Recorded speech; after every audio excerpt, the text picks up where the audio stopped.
Hello guys, in this video we will learn about introduction of e-commerce security threats and its components and mechanisms, that is confidentiality, integrity, availability. First of all, we see what is e-commerce. E-commerce, that is internet commerce or electronic commerce, refers to buying and selling goods or services over the internet and transferring money to execute the transaction.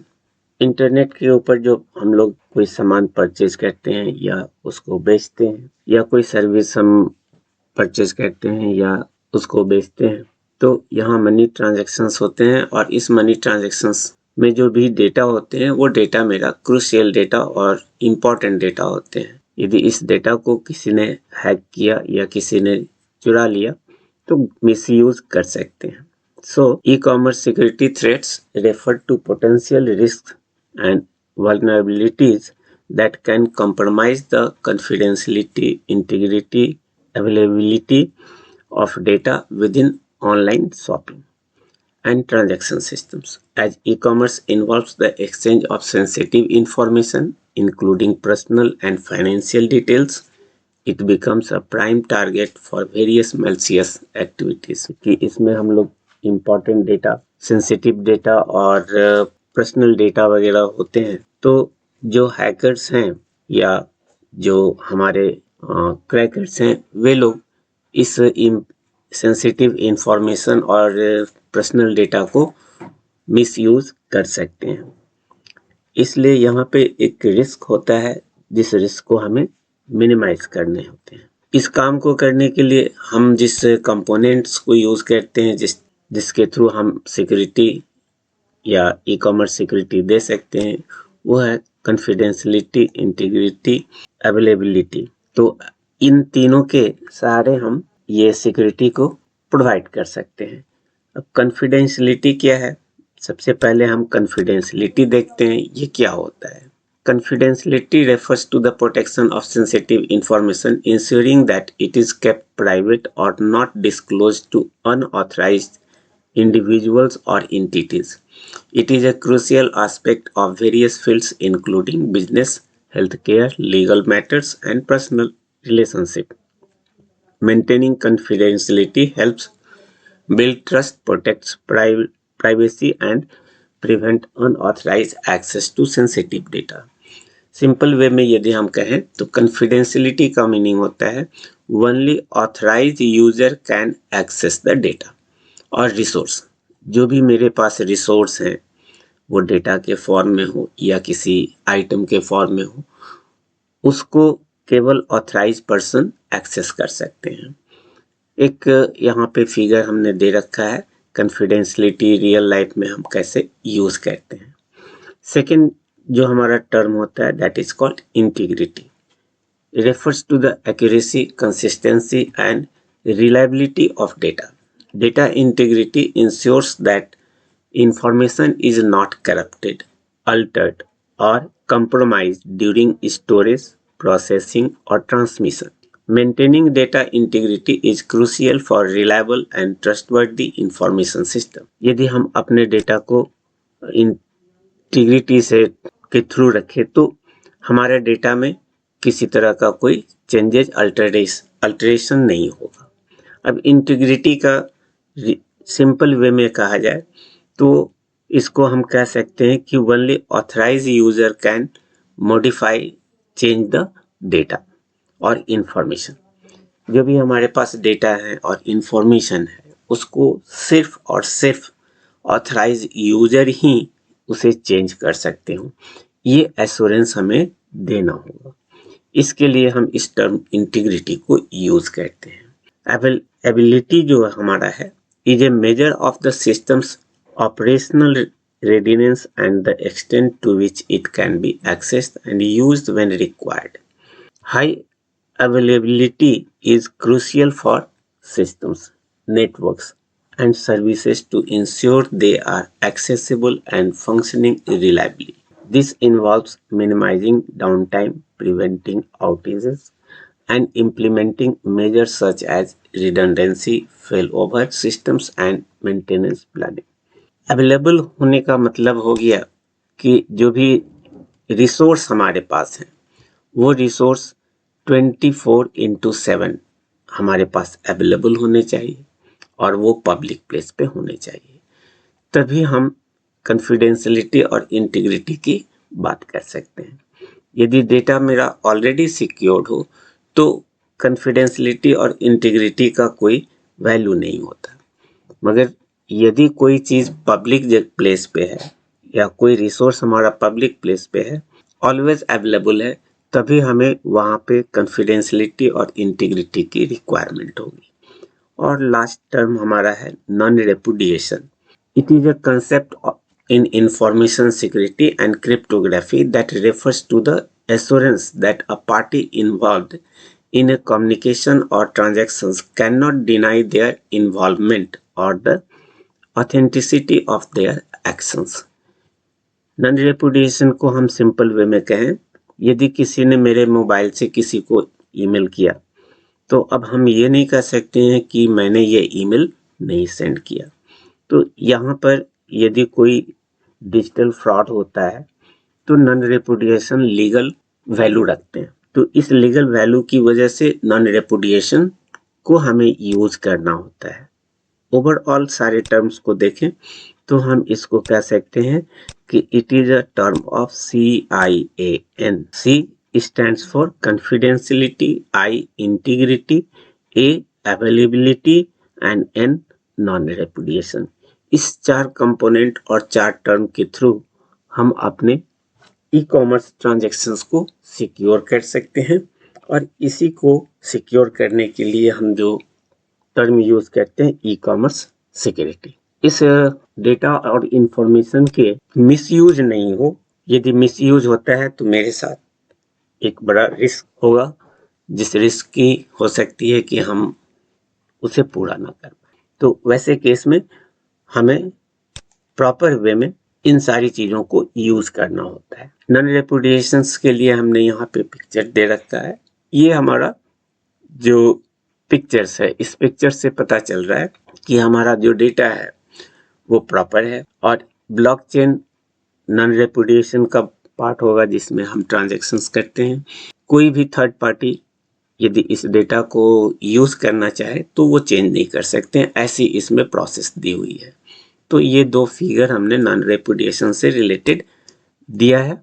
ये सारी terms और जो भी हमने CIN concept बताया, ये CIN concept जिस method के थ्रू हम अवेलेबल कराएंगे that is called encryption. Encryption क्या है? Encryption is a process of converting information or data into a code to prevent unauthorized access। जो भी हमारे पास इंफॉर्मेशन और डेटा है उसको हम किसी दूसरे कोड में इस तरह से कन्वर्ट कर देंगे जिसकी मीनिंग ओरिजिनल मीनिंग से डिफरेंट होगी या नहीं भी हो सकती है, ताकि अनऑथराइज यूजर को यदि वो डेटा मिल भी जाता है वैसे केस में उसका मिसयूज नहीं कर सकते। It involves using mathematical algorithms and keys to transform plain text। जो मेरा ओरिजिनल डेटा है, इस ओरिजिनल डेटा को हम प्लेन टेक्स्ट कहते हैं, जो रीडेबल डेटा होता है। किसी को यदि मिल जाए तो इसका मिसयूज कर सकते हैं, लेकिन इस प्लेन टेक्स्ट को यदि हम कोड के फॉर्म में कन्वर्ट कर दें then it is called cipher text.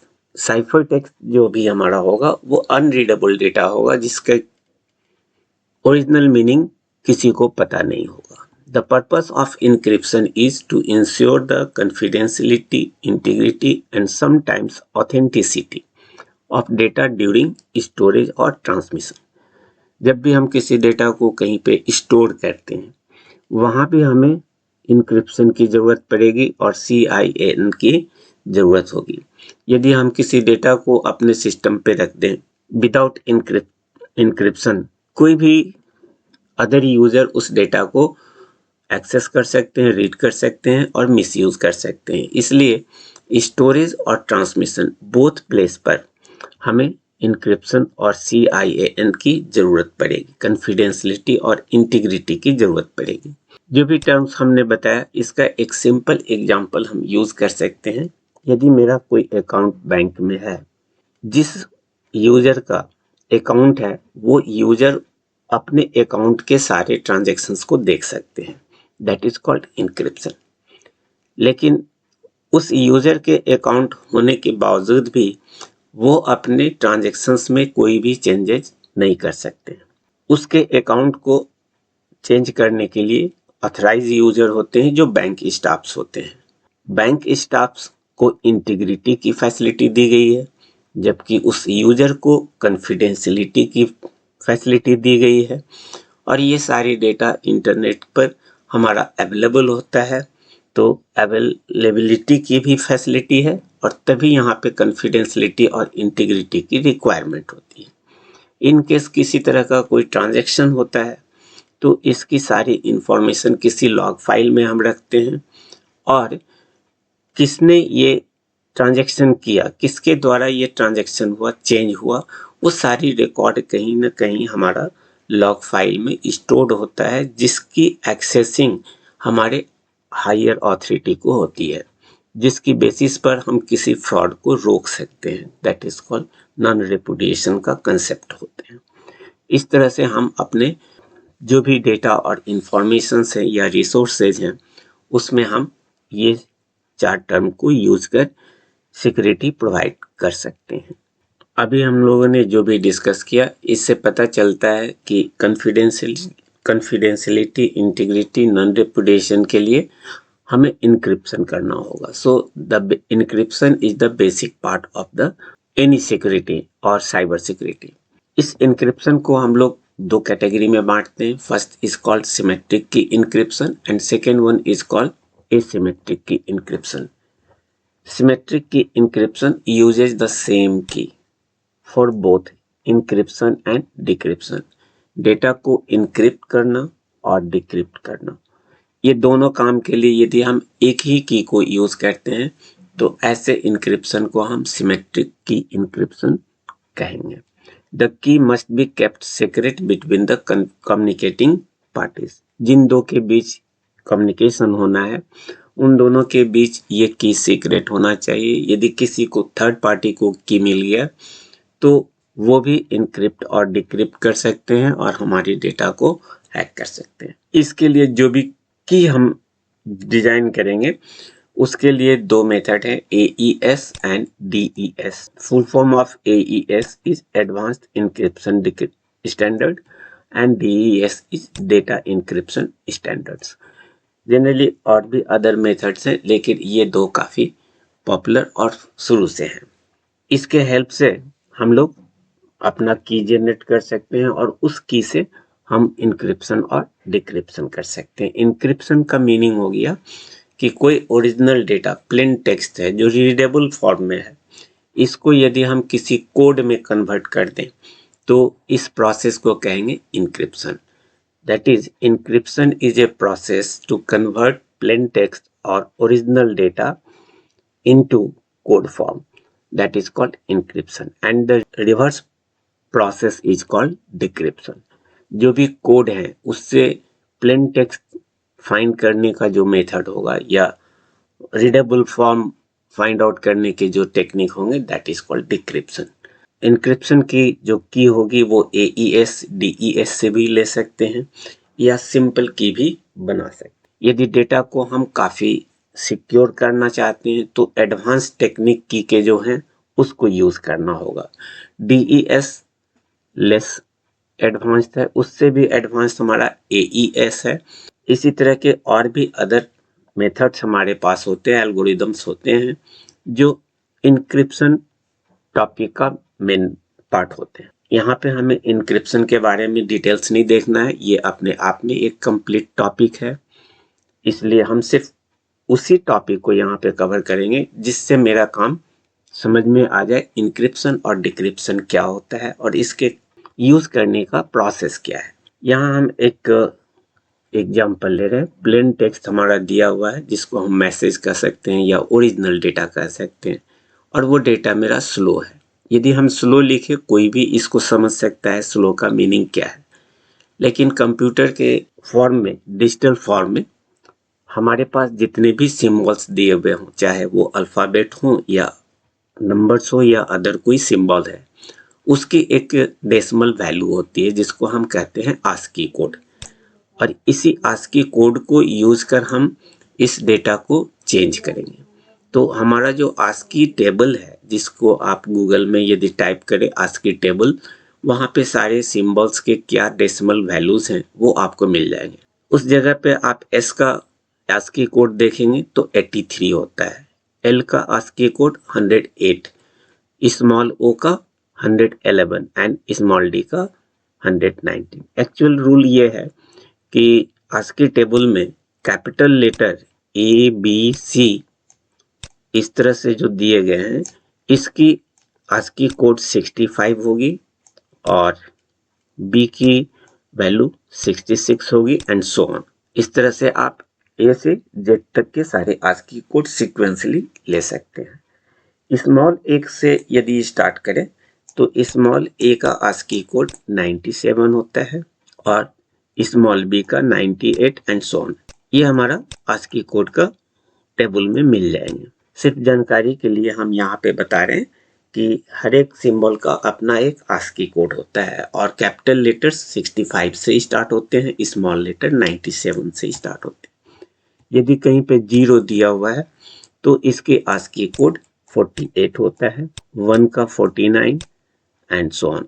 तो स्टार्टिंग लेटर्स जिस सिंबल्स का मैक्सिमम हम यूज करते हैं उसके हमने आस्की कोड का एक तरीका बताया कि कैपिटल लेटर 65 से स्टार्ट होंगे और 65, 66 इस तरीके से ABCD के डिफरेंट आस्की कोड होंगे, small letter 97, 98 and so on, और नंबर्स हमारे 0 से यानी 48 से स्टार्ट होंगे अप टू 9 तक। अदर सिंबल्स के भी आस्की कोड उस आस्की टेबल में आपको मिल जाएंगे। यहाँ पर हम इस प्लेन टेक्स्ट स्लो को इनक्रिप्ट करना चाहते हैं। इस इनक्रिप्शन के लिए हम इस आस्की कोड की वैल्यू को यूज करेंगे अपने प्रोग्राम में। इसको हम प्रोग्रामिंग करते हैं कि कोई भी यदि हमारे पास टेक्स्ट दिए हुए हैं तो इसको हम किस तरीके से दूसरे कोड में कन्वर्ट करते हैं। यहाँ पे हम की वैल्यू 2 ले रहे हैं। की वैल्यू 2 का मीनिंग हो गया, आप 3 भी ले सकते हैं, 4 भी ले सकते हैं, और इसकी जगह पे कोई की जो AES और DES से जनरेट हुआ है उसको भी यूज कर सकते हैं। हम यहाँ सिंपल वे में समझाने के लिए एक की रख रहे हैं 2। अब इस आस्की कोड 83 में यदि 2 को ऐड करें तो 85 होगा और आस्की टेबल में आप इस 85 का जो वैल्यू होगा वो कैपिटल U होगा। इसी तरह से स्मॉल l का 108 है, 2 ऐड करने पर 110, जिसका आस्की कोड होता है 110 और उसका कैरेक्टर है स्मॉल n। इसी तरह से 112 में 2 करें 113, जिसका मीनिंग होगा Q, और 119 में 2 ऐड करें 121 और ये स्मॉल y का हमारा कोड है। अब यदि इस कोड को हम इस की से इनक्रिप्ट करते हैं, हमारा S की जगह पे U मिलेगा, L की जगह पे हमारे पास N होगा और O की जगह पे Q और W की जगह पे Y। अभी यदि ये डेटा हम किसी को दें, उसे कुछ समझ में नहीं आएगा कि इसकी क्या मीनिंग है, इसी को हम कह रहे हैं कोड। तो प्लेन टेक्स्ट से साइफर टेक्स्ट में कन्वर्ट करना, this process is called encryption. और इसका रिवर्स प्रोसेस यानी इस इनक्रिप्टेड डेटा से साइफर टेक्स्ट से प्लेन टेक्स्ट में कन्वर्ट करना, reverse process, that is called decryption. इसी प्रोसेस को हम यहाँ पर इस फिगर से दिखा रहे हैं। इस फिगर में आप देख रहे हैं इनक्रिप्शन है, की वैल्यू हमने 2 लिया और इस स्लो को जब इनक्रिप्ट किया तो UNQY मिला, और इसको जब हम डिक्रिप्ट करेंगे तो रिवर्स प्रोसेस हमारा डिक्रिप्शन कहलाएगा और यहाँ भी की हमारा 2 होगा। इस इनक्रिप्टेड वैल्यू में यदि आस्की कोड की वैल्यू 2 को माइनस कर दे हर एक कैरेक्टर से तो हमें फिर स्लो मिल जाएगा। अब ये की यदि किसी को मिल गया तो वो आसानी से इस इनक्रिप्टेड और कोड को प्लेन टेक्स्ट में कन्वर्ट कर सकते हैं। इस जगह पर हमारा स्लो प्लेन टेक्स्ट है और जो UNQY है ये मेरा कोड है या साइफर टेक्स्ट है। अब सिंपल वे में यदि हम इनक्रिप्शन को डिफाइन करना चाहें तो हम कह सकते हैं encryption is a process to convert plain text और message into some code or encrypted data or ciphertext. And decryption is the reverse process of encryption in which we will convert code or encrypted data or ciphertext into plain text और original data. ये हमारा इस figure के through दिखा रहे हैं। ये figure हमारा सिमेट्रिक की का कंसेप्ट बताता है। सिमेट्रिक की इसलिए कि सेम की को हम इंक्रिप्शन के लिए भी यूज कर रहे हैं और डिक्रिप्शन के लिए भी यूज कर रहे हैं। यदि इस प्लेस पर हम कोई और की यूज करें इंक्रिप्शन के लिए और इस जगह पर हम किसी और की को यूज करें डिक्रिप्शन के लिए, तो ये मेरा एसिमेट्रिक की इंक्रिप्शन होगा, जिसको हम लोग नेक्स्ट में डिटेल से देखेंगे। Asymmetric key encryption involves the use of a pair of keys that is called public key and private key। ये दो की हम यूज करते हैं अपने एसिमेट्रिक की इंक्रिप्शन में। पब्लिक की is shared openly while the private key is kept secret।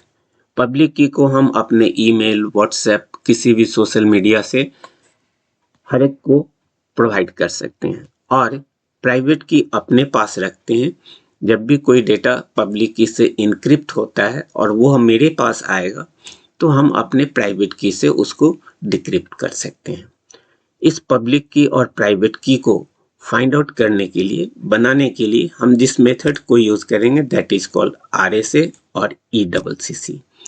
RSA का full form Rivest Shamir Adleman and ECC का फुल फॉर्म है इलिप्टिक कर्व क्रिप्टोग्राफी। तो इस दो एल्गोरिदम के थ्रू हम लोग अपने पब्लिक और प्राइवेट की को जनरेट कर सकते हैं। Data encrypted with the public key can only be decrypted by the corresponding private key and vice versa।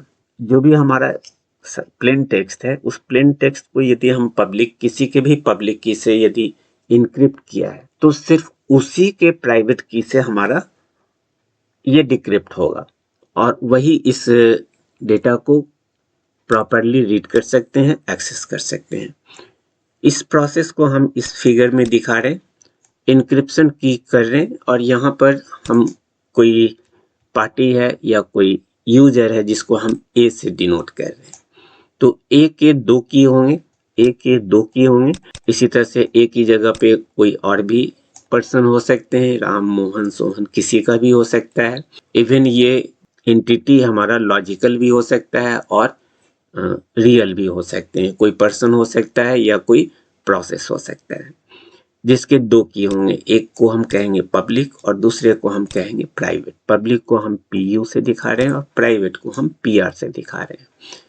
क्योंकि हर यूजर्स के अलग अलग पब्लिक की और प्राइवेट होंगे तो A यूजर को डिफाइन करने के लिए हम यहाँ पर इसके साथ सफिक्स लगाते हैं A, ताकि ये पता चले कि ये पब्लिक की किसका है। तो A का पब्लिक की है और ये मेरा A का प्राइवेट की है।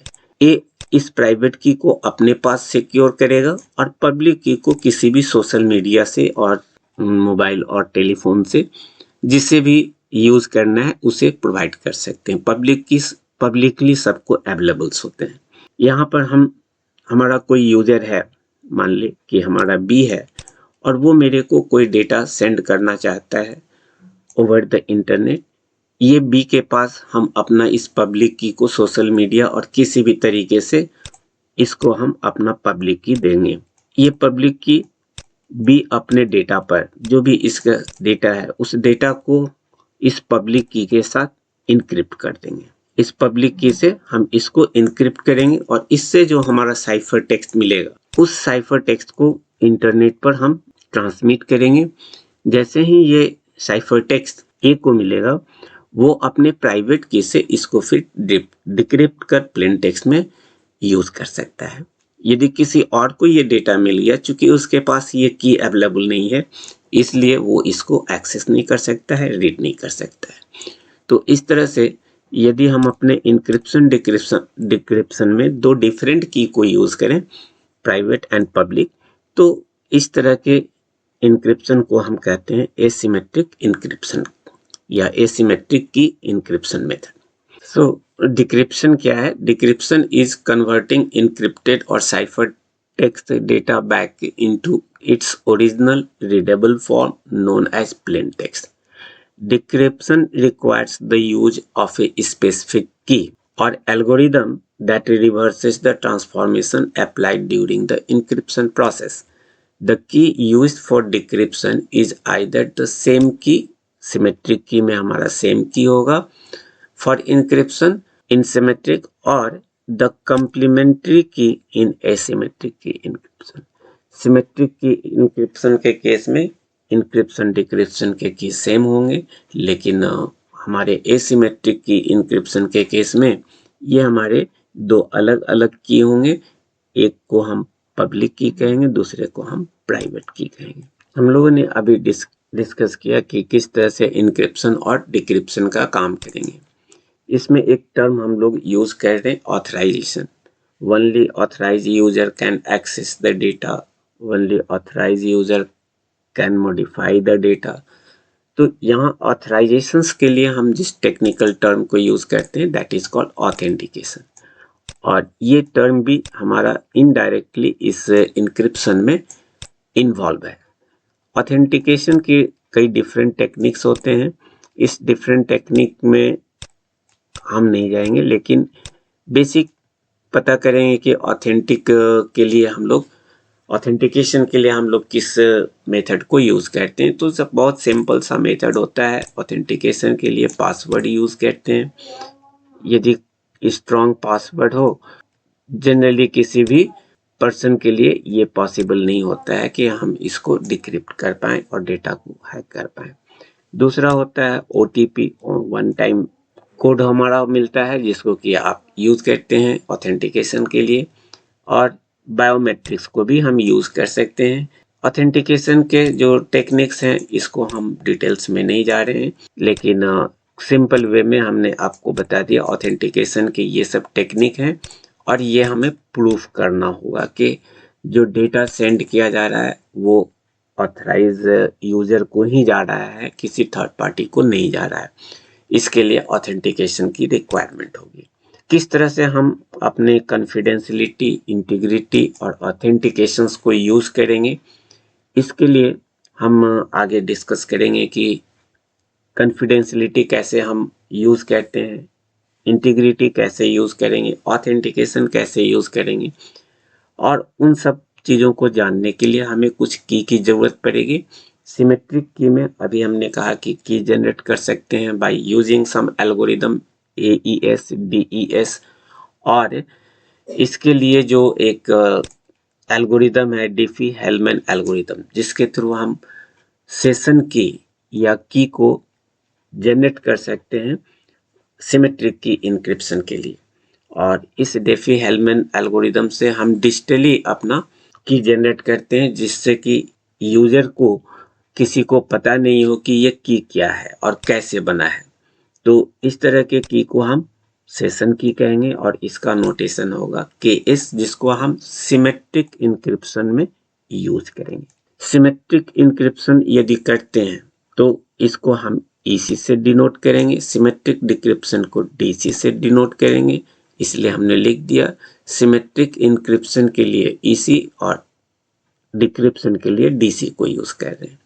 लेकिन यदि कोई एसिमेट्रिक की को यूज करना चाहता है, जिसमें यूजर यदि A हो, तो उस यूजर के प्राइवेट की को हम डिनोट करेंगे PRA, यदि यूजर हमारा B हो तो PRB and so on. A user को यदि मानकर चले तो हमारा प्राइवेट की के लिए होगा PRA, जिसको प्राइवेट की ऑफ यूजर A कहेंगे, यूज्ड इन द पब्लिक की इंक्रिप्शन स्कीम और asymmetric key encryption scheme. PUA ये मेरा A का पब्लिक की होगा, of user A, used in public की इंक्रिप्शन स्कीम। एसिमेट्रिक की के केस में जो भी पब्लिक की इंक्रिप्शन होगा इसको हम EP से डिनोट करेंगे, और जो हमारा पब्लिक की डिक्रिप्शन होगा इसको हम DP से डिनोट करेंगे। EC सिमेट्रिक का इंक्रिप्शन और DC सिमेट्रिक का डिक्रिप्शन, EP एसिमेट्रिक का इंक्रिप्शन और DP एसिमेट्रिक का डिक्रिप्शन। अब इसमें यूजर हमारे कुछ भी कोई भी हो सकते हैं, A B कोई भी हमारे हो सकते हैं। इसके साथ एक टर्म और यूज करते हैं हम लोग, जिसको कहते हैं हैश फंक्शन। हैश फंक्शन हमारा एक फंक्शन है जिसके अंदर हम किसी भी साइज के डेटा को रख सकते हैं, लेकिन उसका कोड फिक्स्ड होगा। यदि हम कहते हैं कि 120 बिट का हमारा कोई डेटा है और इसको हम किसी हैश फंक्शन में यूज कर दें जिसका साइज 5 और 6 बिट का हो, तो हमारा जो आउटपुट मिलेगा वो कितने बिट का होगा, that must be less than the original data. जो हमारा ओरिजिनल डेटा है, यहाँ पे इसको डिवाइड करें तो 20 करीब मिलेगा आपको। तो 120 बिट के डेटा को हम 20 बिट में कन्वर्ट कर दिए। तो हैश फंक्शन, कई डिफरेंट हैश फंक्शंस होते हैं जिसके अकॉर्डिंग हमारा जो ओरिजिनल डेटा है वो शॉर्ट डेटा में कन्वर्ट होगा और इसे डिक्रिप्ट करना बहुत ही डिफिकल्ट टास्क होगा। यदि 120 बिट को हम 20 बिट में दिखा रहे हैं बाय सम एल्गोरिदम, जिसको हम हैश फंक्शन कहते हैं, इसको यूज कर दें तो किसी थर्ड पार्टी को इससे प्लेन टेक्स्ट लेना मुश्किल होगा। एक नेक्स्ट टेक्निकल टर्म इसमें हम यूज करेंगे कॉन्कैटनेशन। जैसे राम हमने किसी के नाम को लिखा और इसका दूसरा नाम किशोर भी है, तो अब इन दोनों को यदि हम मिला दें तो इस प्रोसेस को हम कहेंगे कॉन्कैटनेशन। दो अलग अलग टर्म को और वर्ड को एक साथ कंबाइन करें विथ ब्लैंक और without blank as per our requirement, तो इस प्रोसेस को हम कहते हैं कॉन्कैटनेशन, और ये कॉन्कैटनेशन हम यूज करेंगे। अगेन जैसा कि जनरल टर्म है कंप्रेशन, इसके लिए हम लोग जिप एल्गोरिदम को यूज करते हैं और कई कंप्रेशन सॉफ्टवेयर भी हमारे पास फ्रीली और लाइसेंस अवेलेबल्स होते हैं। तो यदि कोई बहुत बड़ा डेटा हो, उस डेटे को छोटे साइज में कन्वर्ट करने के लिए हम जिस प्रोसेस को यूज करते हैं that is called compression. Digital era में और डिजिटल ट्रांजैक्शंस में इस कंप्रेशन का बहुत ज़्यादा इम्पोर्टेंस है, क्योंकि बिग डेटा को यदि हम डायरेक्टली ट्रांसमिट करें तो मेरा इंटरनेट पर काफ़ी टाइम जाएगा और डेटा लॉस होगा। तो हम अपने डेटा को ट्रांसमिट करने के पहले उसको कंप्रेस करते हैं और आफ्टर ट्रांसमिशन इसको हम डिकम्प्रेस करते हैं। तो कंप्रेशन के लिए हम जिस सिंबल को यूज़ करेंगे वो मेरा जेड होगा, और डिक्रिप्शन के लिए हम जिस सिंबल को यूज़ करेंगे that is Z inverse. Z inverse का मतलब हो गया कि जो कंप्रेस डेटा है उसको हम फिर से एक्सपेंड कर दिए, और जेड का मीनिंग हो गया जो मेरा डेटा है उसको हमने कंप्रेस कर दिया। तो कंप्रेस किया इस प्रोसेस को जेड से और डिकम्प्रेस कर दिया, इसको हम जेड इनवर्स से दिखाएंगे। इन सारे नोटेशंस को यूज कर हम अब अपने confidentiality, integrity, authentication, non repudiation को यूज करेंगे और उसके टेक्निक को देखेंगे। ऊपर जो भी हमने अभी टर्म्स देखे, उस टर्म्स में अभी हमने देखा कि किस तरह से इनक्रिप्शन और डिक्रिप्शन सिमेट्रिकली और एसिमेट्रिकली कर सकते हैं। हमने यहाँ एक मैसेज लिया m, और इस मैसेज पर एल्गोरिदम यूज किया SHA और MD5, दो अलग अलग एल्गोरिदम है जिसके थ्रू हैश फंक्शन यूज करते हैं। इस हैश फंक्शन में हमने इस m को पास किए और इससे हमें एक कोड मिला h, जो कि स्मॉल होगा m के साइज से, इस स्मॉल h की वैल्यू लेस होगी। अब इस h को हम प्राइवेट की a के प्राइवेट की से इनक्रिप्ट करेंगे। चूंकि एसिमेट्रिक इनक्रिप्शन है इसलिए यहाँ पे हम EP यूज कर रहे हैं, और इस प्राइवेट की को ऑब्टेन करने के लिए हम जिस एल्गोरिदम को यूज करेंगे दैट इज RSA और DSS। इससे इनक्रिप्टेड डेटा जो हमें EP मिलेगा, हैश को हमने A के प्राइवेट की से इनक्रिप्ट किया जो हमारा एसिमेट्रिक की के बेसिस से है, इसलिए इस इनक्रिप्शन को EP कहेंगे, और इस EP के साथ हम ये मैसेज कॉन्कैटनेट करेंगे जिससे हमको मिल गया EPM। ये हमारा कॉन्कैटनेटेड डेटा है जिसमें दो पार्ट है, एक हमारा इस मैसेज का इनक्रिप्टेड वैल्यू और दूसरा ओरिजिनल डेटा। अब इस ओरिजिनल डेटा और इनक्रिप्टेड वैल्यू को हम यहाँ पे कंप्रेस करेंगे, जिसको हम जेड से दिखा रहे हैं, और इस कंप्रेस्ड वैल्यू को एक कन्वेंशनल इंक्रिप्शन सिमेट्रिक की से, जिसको हम KS कह रहे हैं, और इस KS को ऑब्टेन करने के लिए हम सेशन की बनाएंगे। इस सेशन की के बनाने का जो तरीका होगा वो मेरा IDEA है, 3DES है, CAST है। इन सब एल्गोरिदम में से किसी एक एल्गोरिदम से हम ये सेशन की लाते हैं और इस सेशन की से इस कंप्रेस्ड डेटा को इनक्रिप्ट करते हैं, और साथ ही ए के पास बी के और अदर पर्सन्स यूजर्स के पब्लिकली अवेलेबल्स होते हैं। तो ये ए यूजर अपने प्राइवेट की से डेटा को इनक्रिप्ट किया, EP कहलाया, और मैसेज के साथ इसको हम कॉन्कैटनेट कर कंप्रेस किए। ये यूजर ए के पास बी का पब्लिक की अवेलेबल है, इसलिए इस एल्गोरिदम से एक सेशन की लेंगे और इस सेशन की को बी के पब्लिक की से हम इनक्रिप्ट करेंगे। देन ये जो हमारा ई मिल रहा है, यानी ये जो हमारा कंप्रेस्ड डेटा है जिसके साथ मैसेज भी इंक्लूडेड है, यदि हम अनकंप्रेस करें तो हमें मैसेज मिल जाएगा, रीडेबल फॉर्म पता चल जाएगा। इसलिए अब इस कंप्रेस्ड डेटा को हम इस सेशन की से इनक्रिप्ट करेंगे जो सिमेट्रिक की का केस है। तो यहाँ पर हमें EC मिलेगा, इस जगह पे हमको EC मिल जाएगा, और ये EC और EP दोनों कंबाइन कर हम एक न्यू सेट तैयार करेंगे बाय यूजिंग कॉन्कैटनेशन, जिसको हम कह रहे हैं EP और EC। और इस डेटा को अब यदि हम इंटरनेट पर भेजें, रीड कर पाना अनऑथराइज्ड यूजर के लिए डिफिकल्ट होगा। ये एक सैंपल हमने दिया जिसके थ्रू हमने ये दिखाया कि किस जगह पर कौन सा एल्गोरिदम यूज होता है। मैसेज को हैश फंक्शंस यूज करने के लिए SHA MD5 को यूज करेंगे। प्राइवेट की और पब्लिक की कैसे बनाते हैं, इसके लिए जिस एल्गोरिदम को यूज करते हैं RSA DSS, यदि आप इंटरेस्टेड हैं तो RSA का एल्गोरिदम नेट पे पता कीजिएगा। किस तरह से हम प्राइवेट की और पब्लिक की जनरेट कर सकते हैं वो पता चल जाएगा। अदर एल्गोरिदम के बारे में भी आप डिटेल्स देखना चाहें तो नेट से पता कर सकते हैं। सेशन की के सिमेट्रिक की जनरेट करने के लिए हम जिस एल्गोरिदम को यूज कर रहे हैं, ये मेरा आइडिया है, 3DES है और कास्ट। इस तरह से हमारे पास डिफरेंट एल्गोरिदम है डिफरेंट काम करने के लिए। यहाँ पर हमने प्राइवेट की से ए के प्राइवेट की से इसे इनक्रिप्ट किया, इसलिए EP लिखे, और मैसेज के साथ कॉन्कैटनेट करके जो भी वैल्यू मिला इसको हम यहाँ पे जिप कर रहे हैं, और इस जिप वैल्यू को सेशन की यानी सिमेट्रिक की से जिसको जनरेट किया इस एल्गोरिदम से, उससे इनक्रिप्ट किया तो हमें EC मिल गया, और ये EC प्लस इस की को B के पब्लिक की से इनक्रिप्ट किया जिसको हम EP कह रहे हैं। ये EP और ये EC को कॉन्कैटनेट किया तो हमें फाइनल डेटा मिला, जिस डेटा को हम इंटरनेट पर कहीं भी ट्रांसमिट कर सकते हैं। अब ऑथराइज यूजर ही इसको डिक्रिप्ट कर पाएंगे।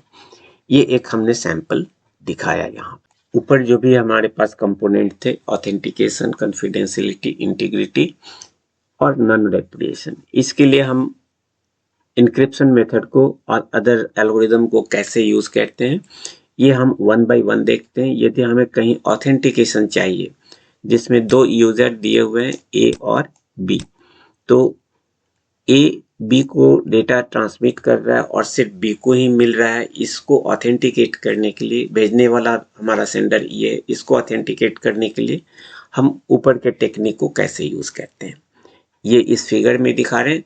सेंडर A जो भी हमारा ओरिजिनल मैसेज है, इसको हैश फंक्शन जो हमारा ऊपर MD5 वगैरह बताए थे, इससे हैश फंक्शन में पास करेंगे, और इससे जो कोड मिलेगा इस कोड पर हम अपने A के प्राइवेट की से इसे इनक्रिप्ट करेंगे। इस इनक्रिप्टेड डेटा और ये ओरिजिनल मैसेज को हम कॉन्कैटनेट कर इसको जिप कर देंगे, और इस जिप फाइल को हम B के सेंडर B के लिए अब क्या काम करेंगे वो यूज करें। सेंडर के द्वारा ये जिप डेटा को रिसीवर को भेजेंगे। अब रिसीवर इस काम को कैसे यूज करता है, जो भी डेटा हमारा A से मिला है सबसे पहले उसको हम अनजिप करेंगे।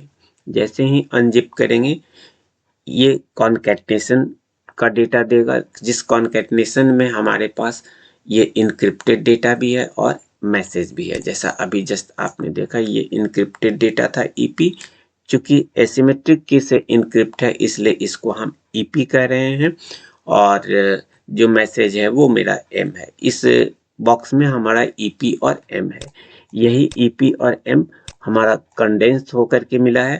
अब इस कंडेंस डेटा को सबसे पहले हम अनजिप करेंगे ताकि हमें अनकंडेंस्ड डेटा मिल जाए, और इस अनकंडेंस्ड डेटा में हमारे पास होगा ईपी और एम। कंडेंस्ड इसलिए करते हैं कि इंटरनेट पर हमारा डेटा फास्टली ट्रांसमिट हो और कम डेटा यूज हो।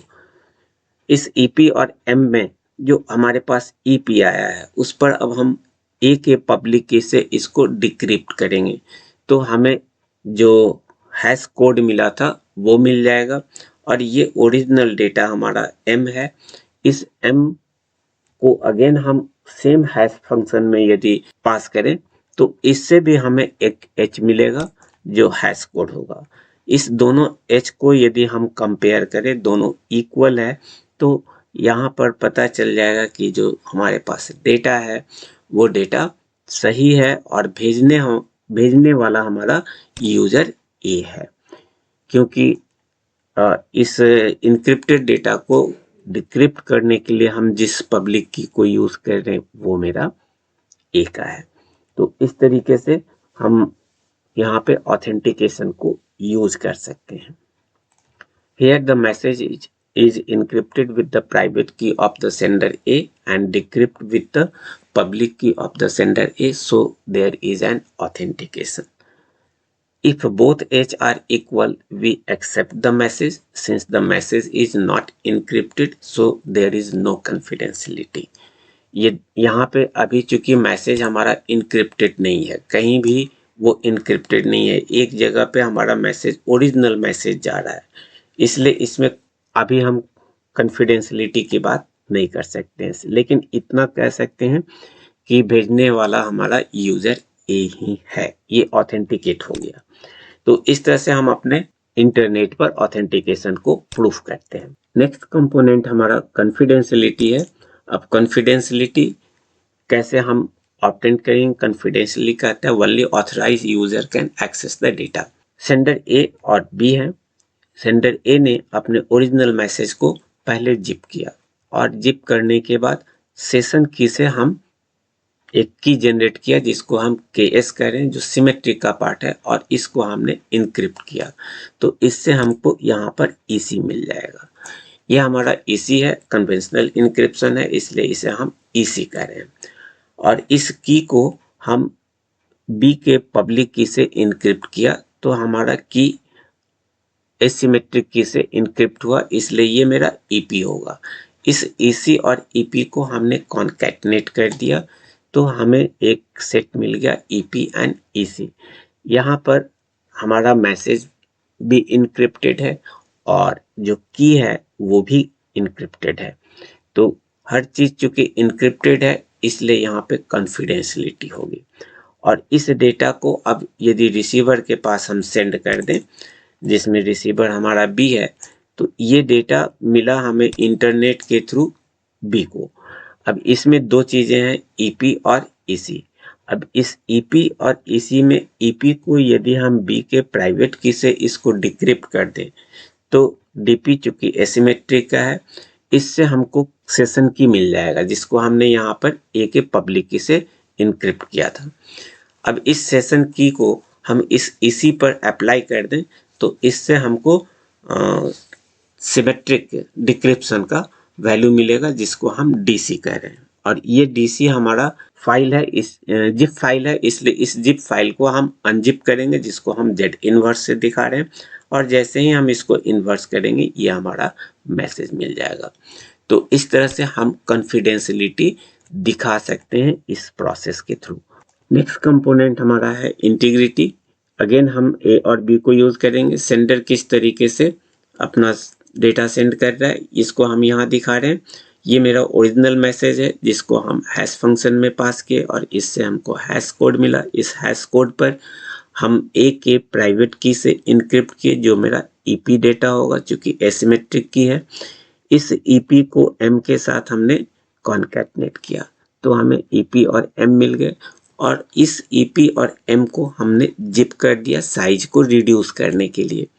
अब इस जगह पर हम सेशन की जनरेट करते हैं अपने डिफरेंट एल्गोरिदम में से किसी एक एल्गोरिदम से, और इस की से इस जिप फाइल को हम इनक्रिप्ट किया, जो सिमेट्रिक इनक्रिप्शन है, इसलिए हम यहाँ पे ईसी दिखा रहे हैं।